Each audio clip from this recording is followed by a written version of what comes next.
Hello बच्चों, so let's read this question. It says complete the following tables using concept of VBT. Okay, VBT का concept यहाँ पे use करना, उस table को complete करना है. So first of all देखो टेबल में हमारे पास एक कॉम्प्लेक्स गिवन है, that is AgNH3 का होल ट्वाइस, और इसका कोऑर्डिनेशन नंबर भी हमें गिवन है 2 है. अब यहाँ पे हमें डिफरेंट डिफरेंट थिंग्स बतानी है. यहाँ पे देखो ज्योमेट्री बतानी है, फर्स्ट ऑफ ऑल ज्योमेट्री बतानी है इसकी, और हाइब्रिडाइजेशन बताना है. उसके बाद में number of electrons, unpaired electrons, number of unpaired electron बताने हैं. उसके बाद में मैग्नेटिक मोमेंट बताने हैं. ओके, सो देखना यहाँ पे हम लोग जो इस क्वेश्चन में मेन फंडामेंटल की कॉन्सेप्ट्स यूज होंगे उनके बारे में थोड़ा डिस्कशन कर लेते हैं पहले. सो जो की कॉन्सेप्ट यहाँ पे यूज होने वाले हैं उसके बारे में डिस्कशन करते हैं. सो फर्स्ट ऑफ ऑल देखो हमें एक तो यहाँ पे पूछा ज्योमेट्री और एक पूछा हाइब्रिडाइजेशन. तो ज्योमेट्री और हाइब्रिडाइजेशन के लिए देखिए, ज्योमेट्री के लिए तो हमें कोऑर्डिनेशन नंबर पता होने से हम लोग बता सकते हैं, और दूसरी जो हाइब्रिडाइजेशन है उसके लिए हमें उसमें कौन से डी इन्वॉल्व हो रहे हैं, वो डी बचा है कि एस बचा है, तो D S P, S P to D S, सारी वो सब चीज हमें देखनी पड़ेगी. उसके बाद में हमारे पास है नंबर ऑफ अनपेड इलेक्ट्रॉन. तो देखना यहाँ पे अनपेड इलेक्ट्रॉन हमें निकालना पड़ेगा. तो अनपेड इलेक्ट्रॉन के लिए हमें जो डी ऑर्बिटल में इलेक्ट्रॉन की फिलिंग करनी पड़ेगी. सो हमें एक चीज करनी पड़ेगी, filling of electron in D orbital. So वो हमको आनी चाहिए. उसके बाद में एक चीज ये है कि जो लिगेंड अपने को गिवन है उस लिगेंड पे चार्ज कितना है. जो लिगेंड अपने पास NH3 है, अभी हमें ये पता है कि ये न्यूट्रल लिगेंड होता है NH3. सो लिगेंड का आइडिया होना चाहिए, तभी वहां से मैं मेटल पे चार्ज निकाल पाऊंगा, ऑक्सीडेशन स्टेट, और उसकी इलेक्ट्रॉनिक कॉन्फ़िगरेशन निकाल पाऊंगा.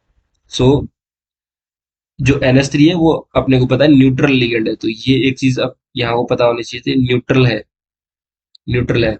और यहाँ पे जो मेटल है उसकी इलेक्ट्रॉनिक कॉन्फ़िगरेशन निकालनी पड़ेगी, इलेक्ट्रॉनिक कॉन्फ़िगरेशन ऑफ मेटल, ये यहाँ पे इंपॉर्टेंट हो गई. उसके बाद में नंबर ऑफ अनपेड इलेक्ट्रॉन तो वहां से आ जाएंगे. फिर मैग्नेटिक मोमेंट के लिए एक जो फॉर्मूला होता है मैग्नेटिक मोमेंट का, mu is equal to N, N plus two under over the root, और ये बोहर मैग्नेटोन में होता है. यहाँ पे एन क्या होता है, number of unpaired electron, number of unpaired electron. So इसके बारे में हमें आइडिया होना चाहिए था. ये यहाँ पे बेसिकली मेन मेन कॉन्सेप्ट जो यूज होने वाले हैं. अब देखो वन बाय वन इस क्वेश्चन को अप्रोच करते हैं. सो देखना यहाँ पे पहली बात हमें गिवन है कि कोऑर्डिनेशन नंबर 2 है और AgNH3 का होल ट्वाइस है. तो जब भी कोऑर्डिनेशन नंबर 2 होगा, और यहाँ पे देखो मेटल का, यहाँ पे मेटल के जो लोन पेयर है उस पे इतना कोई डिपेंड नहीं करता है. सो यहाँ पे इसकी जो ज्योमेट्री हो जाएगी वो कोऑर्डिनेशन नंबर 2 की कोरस्पॉन्डिंग जो ज्योमेट्री होती है, वो कोऑर्डिनेशन नंबर 2 की कोरस्पॉन्डिंग जो ज्योमेट्री हमारे पास होती है लीनियर. सो इसकी ज्योमेट्री हो जाएगी लीनियर. एक बात, सो फर्स्ट ऑफ ऑल यहाँ पे जो फर्स्ट कॉलम में हमारे पास क्या आ जाएगा, लीनियर. ओके, सो ये इसकी ज्योमेट्री हो गई. उसके बाद में देखो हमें जो गिवन है वो है हाइब्रिडाइजेशन. अब देखना हाइब्रिडाइजेशन हम लोग निकालेंगे, पहले इसका यहाँ पे Ag की ऑक्सीडेशन स्टेट निकालते हैं. तो देखो यहाँ पे Ag का ऑक्सीडेशन स्टेट एज्यूम कर लेते हैं, दो नाइट्रोजन की वजह से यहाँ पे 2 इंटू यहाँ पे NH3 की वजह से जीरो चार्ज रहता है, इक्वल टू +1. तो यहाँ पे क्या लिख सकते हैं, अक्स का वैल्यू क्या आ जाएगा, +1, मतलब ऑक्सीडेशन स्टेट कितनी है, +1. तो यहाँ पे Ag रहेगा, Ag पॉजिटिव की फॉर्म में रहेगा.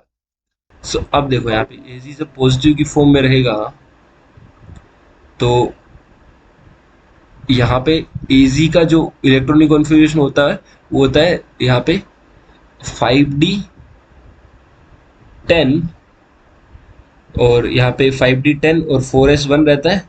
लेकिन यहाँ पे Ag प्लस करना है हमें. Ag प्लस का मतलब क्या है कि एक इलेक्ट्रॉन निकालना है, तो एक इलेक्ट्रॉन S में से तो निकालेंगे.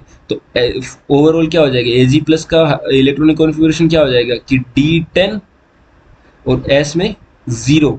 अब देखो D तो 10 है, D में तो कोई इलेक्ट्रॉन पूरा मतलब फिल है, D तो फुल्ली फिल्ड है. इसका मतलब D तो हाइब्रिडाइजेशन में पार्टिसिपेट नहीं करेगा. तो हाइब्रिडाइजेशन में पार्टिसिपेट कौन करेगा, एक तो S करेगा, और उसके बाद में P पड़ा है तो P के 3 खाली पड़े हैं, मतलब 5p पड़ा है ना. यहाँ पे 5p0 पड़ा होगा ना, ठीक है। तो p के 3 खाली पड़ी है, तो यहाँ से एक s का ऑर्बिटल यूज कर लेंगे और एक p का। तो ओवरऑल एक s और एक p के कॉम्बिनेशन से हमारे पास हाइब्रिडाइजेशन क्या आ जाएगा, sp आ जाएगा।